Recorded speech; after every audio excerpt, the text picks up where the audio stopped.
بسم اللہ الرحمن الرحیم نحمدہ ونصلی علی رسولہ الکریم اما بعد فاعوذ باللہ من الشیطان الرجیم بسم اللہ الرحمن الرحیم۔ ماہ محرم الحرام اور یوم عاشورہ کی فضیلت میں کچھ عرض کرنا ہے۔ یوم عاشورہ کی فضیلت آج سے نہیں بلکہ بہت زمانے پہلے سے ہے۔ حضرت آدم علیہ السلام اور حضرت حوا کی توبہ اللہ تبارک و تعالی نے جو قبول کری وہ یوم عاشورہ تھا، یعنی کہ 10 محرم الحرام کی تاریخ تھی۔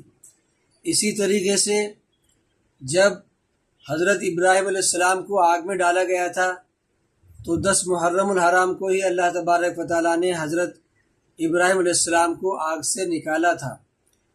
اور حضرت نوح علیہ السلام کی کشتی جو طوفان سے باہر نکلی تھی جودی پہاڑ پر، وہ بھی 10 محرم الحرام یعنی یوم عاشورہ کا دن تھا۔ 10 محرم الحرام کو ہی وہ کشتی جودی پہاڑ پر رکی اور وہ سب کشتی سے باہر آئے۔ حضرت یونس علیہ السلام کو جب ایک مچھلی نے نگل لیا تھا تو حضرت یونس علیہ السلام کو بھی 10 محرم الحرام کو سمندر کے کنارے پر جا کر اس مچھلی نے دوبارہ اپنے منہ سے پیٹ سے باہر نکالا۔ اسی طریقے سے حضرت موسیٰ علیہ السلام نے 10 محرم الحرام کو سمندر پار کیا اور 10 محرم الحرام کو ہی اللہ تبارک و تعالیٰ نے فرعون کو سمندر میں غرق کر دیا۔ تو یہ ماہ محرم الحرام اور 10 محرم کی فضیلت پہلے سے ہی ہے، اور حضور اکرم صلی اللہ علیہ وسلم کے نواسوں کو، حضور اکرم صلی اللہ علیہ وسلم کے اولاد کو 10 محرم الحرام کو جتنا ستایا گیا، جتنا ان پر ظلم کیا گیا، اتنا کسی کی اولاد پر 10 محرم الحرام کو ظلم نہیں کیا گیا۔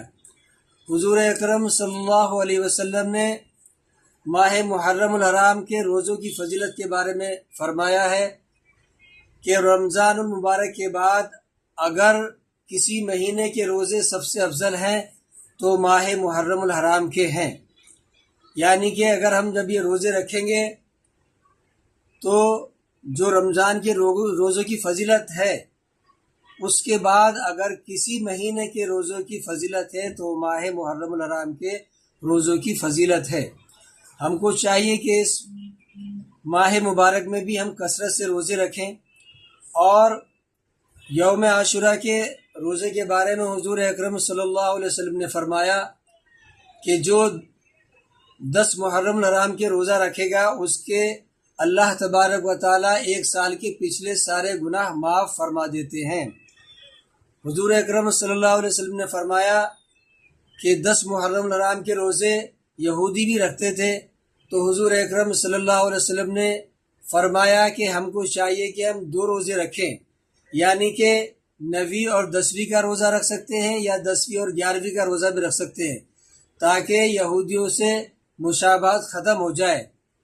تو یوم عاشورہ بھی آنے والا ہے، ہم کو چاہیے کہ ہم 10ویں یا 9ویں کے روزے رکھیں یا پھر 10ویں اور 11ویں کے روزے رکھیں۔ دوستو، اس ویڈیو کو آگے بھی شیئر کیجئے تاکہ اللہ تبارک و تعالیٰ کے نبی کی حدیث سن کر اگر کوئی روزہ رکھ لیتا ہے یا راہ راست پر آ جاتا ہے تو ہم بھی ثواب کے حقدار ہوں گے۔ والسلام علیکم ورحمۃ اللہ وبرکاتہ۔